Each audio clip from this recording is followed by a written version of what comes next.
All right, robot, time for bed. And remember, you've got weed whacking duty tomorrow morning.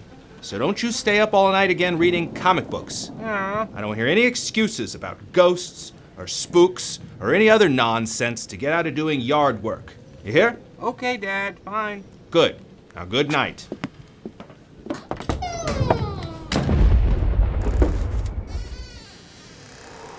All right, the coast is clear.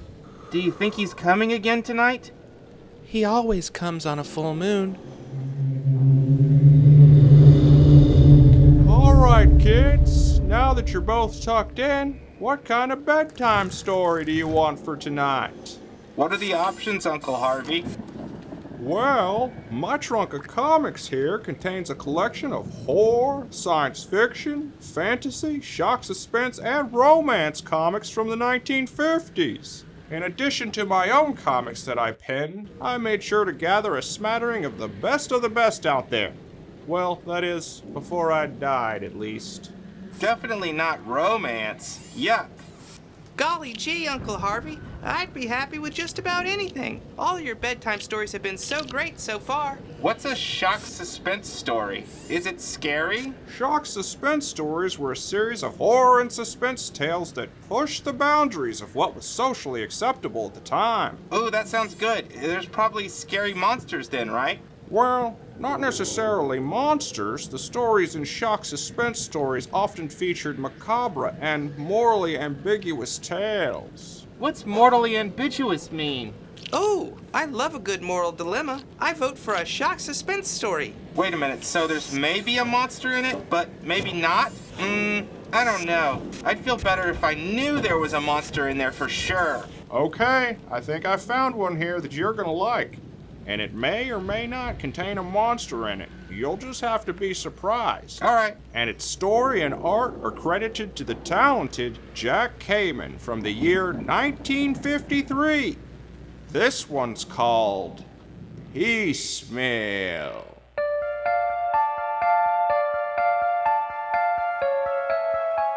The blood-curdled screams that had filled the night had faded now, and the silence had closed in once more. Eric staggered across the lush lawn towards the house, sobbing. The full moon bathed him in its cold light, shimmering over his white, wet body.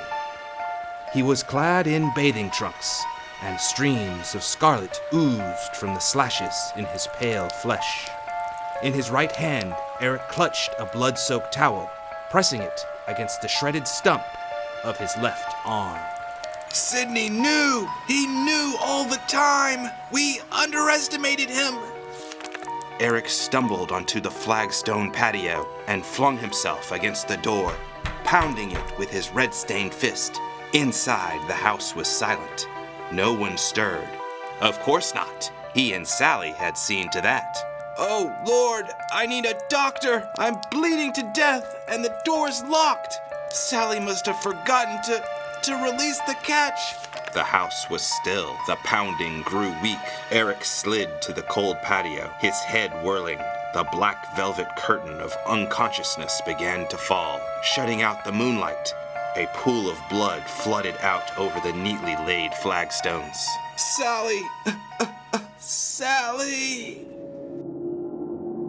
There was only stillness now, the quiet stillness of numbed senses. Eric tried to fight off the blackness, but it stubbornly clung to him, driving the sight from his eyes and the pain from his amputated arm. And then he could see Sally coming towards him out of the blackness. Lovely, young Sally. Eric, darling. Suddenly, the blackness was gone. The moonlight sparkled on the surface of the pool water. Sally stood before him, her young, full body revealingly encased in a bathing suit. Sydney, is he... Asleep. I gave him the pills and he went off like a baby. He won't bother us. And then she was in his arms, and he was holding her close, his lips searching for hers, finding them and feeling the softness. Sally, baby. Eric, my sweet. How many times had they met like that, there by the pool in the darkness? How many times had they kissed and held each other, then playfully dived in the warm, still water? How many times? How had it all started? The pool faded. The darkness closed in again. Then Eric saw himself standing before his elder brother's palatial house, suitcase in hand. Eric! Eric, you old son of a gun! Surprise, Sydney! I was passing through between jobs and I thought I'd look you up. Sydney had been delighted to see him, and then Sally came out of nowhere, and Eric saw her, and the whole world went topsy-turvy. Sally, dear, this is the kid brother I've told you so much about. This is Eric. Eric, my wife Sally. Hello, Eric. Sally. That was the start of it. They had looked at each other for the first time, and it had happened. Like a tidal wave rushing across a tiny tropical isle, engulfing.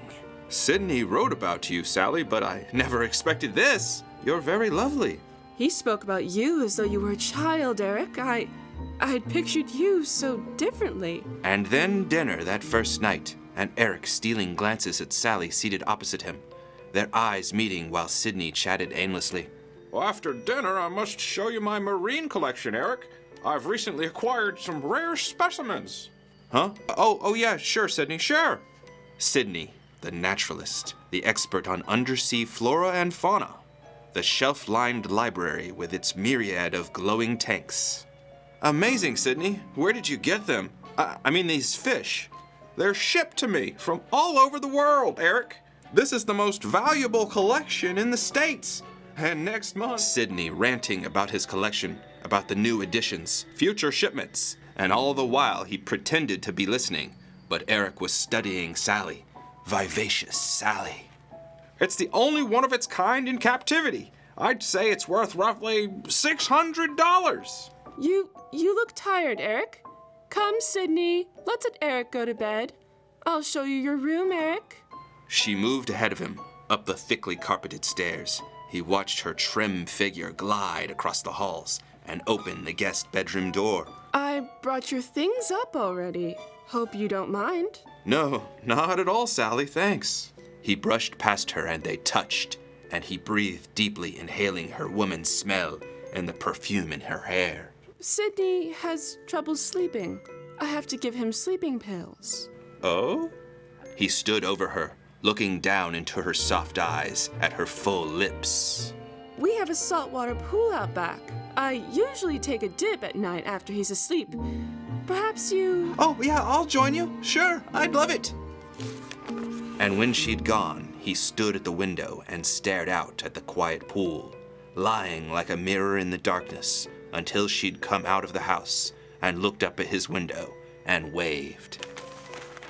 Moments later, he slipped downstairs out into the cool night air. His flesh tingled as he approached the pool. Sally stood there in her suit, each curve of her exciting figure accented and defined. Do you swim, Eric? A little. Then they were in the water, the warm water still holding the heat of the day. And they were swimming and laughing. So what about Sydney? Sydney's out like a light. With those pills he takes, the house could collapse and he wouldn't hear it. And later, sitting at the pool edge, sucking on cigarettes and whispering, "Why'd you marry him, Sally? He's twice your age." I don't know. Perhaps he offered me security. The dim light from the house falling on her face, reflecting in her hair. And so you've had all you wanted, huh? Is that the story? Yes, Eric. Up till today, that is. The tidal wave rushing headlong. Sally, Eric. leaving in its wake, after its fury is spent, only ruin and sadness. I shouldn't have done that, Sally. I shouldn't have come out here. But you did come, Eric. And now there's no return. We found each other. And Sydney, what about him? What will we tell him? We'll tell him nothing. At least not yet. Let's just wait a while. Let's work this out. You'll stay on with us. We'll think of something. So Eric had stayed. He couldn't help himself. Beautiful Sally. Desirable Sally. Living a lie. It's come, Eric, look! The shipment from Borneo! Oh, what's in it, Sydney? Sydney unpacked the carefully crated can. He emptied it into a waiting tank, a single multicolored fish. Isn't it a beauty, Eric? It's a rare specimen. Oh, it's very interesting, Sydney. The interminable days with Sydney while he puttered around the library, feeding his collection of sea life. Or next month, the shipment I've waited a year to receive. Oh. Dinner's ready, boys. And those all too short nights by the pool with Sally. I love you, darling. When will we tell him? How long are we to go on with this? Soon, Eric, soon. It's going to be so easy, so simple. His sleeping pills, one night, an overdose. The shocking revelation of what Sally was planning. You mean murder? It's the only way, dear. Then all of this will be ours. All ours.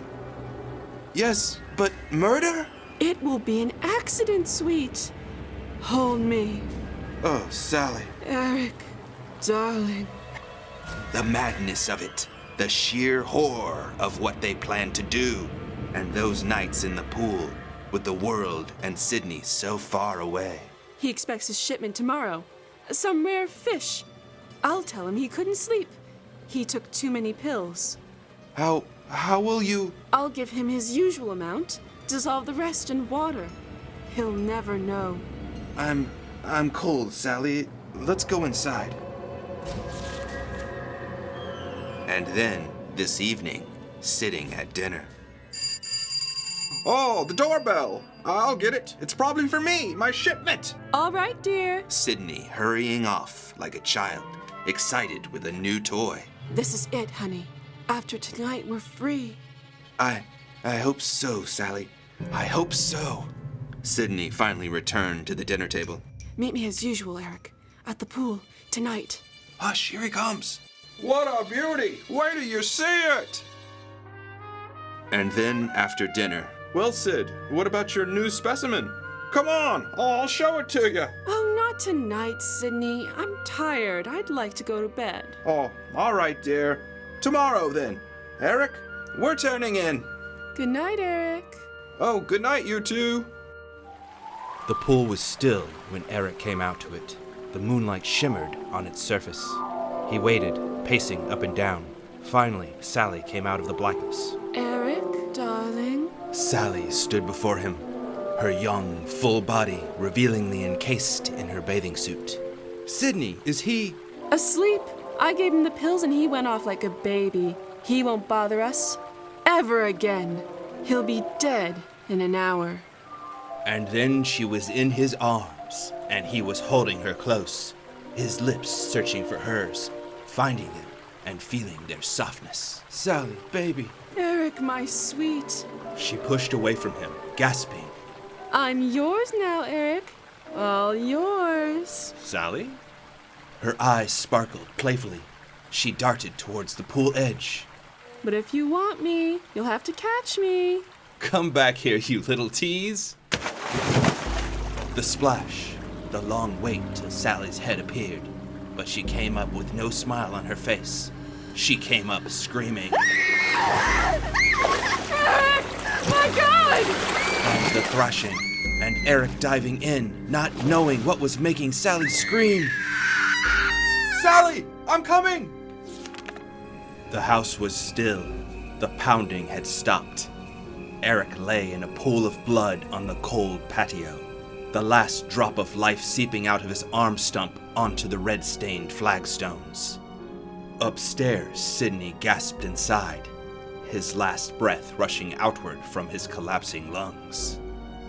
And beneath the surface of the swimming pool, outlined in the filtered moonlight, Sydney's newest acquisition, a man-eating shark, twisted and cavorted in the blood-red brine water, its hunger finally satisfied after its long journey.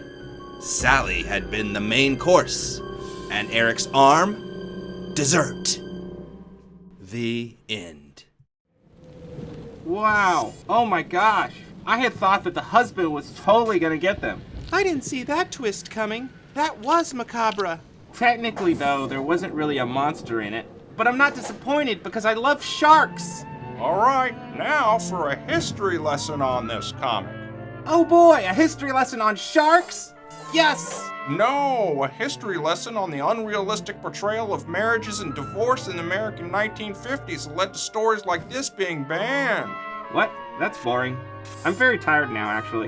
Now, you kids might find it surprising to hear, but back in the 1950s, this story was even more unsettling than it is today. Why? Well, it ruffled the feathers of most normal folks who found stories like this to be outrageous. Outrageous? Really?